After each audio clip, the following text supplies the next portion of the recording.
Lahat pwede mong maging kaibigan, pero hindi lahat pwede mong pagkatiwalaan. Hindi lahat ng malapit, totoo. Hindi lahat ng taong laging kasama mo, kakampi mo. Hindi lahat ng tumatawa sa harap mo, masaya para sa'yo.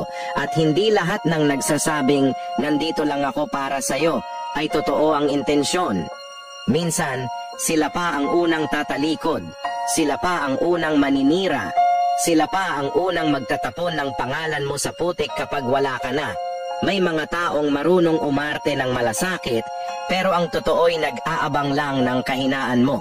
Yung tipong sasabihan ka ng, kaya mo yan, pero sa likod mo, pinagdadasal na bumagsak ka. Kaya mag-ingat, maging mapanuri, hindi mapait. Maging maingat, hindi mapanghusga.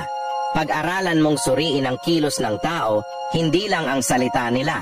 Dahil ang tunay na kaibigan, hindi kailanman magtutulak sa'yo pababa. Hindi magseselos sa tagumpay mo. At higit sa lahat, hindi ka tatalikuran kapag ikaw ay mahina.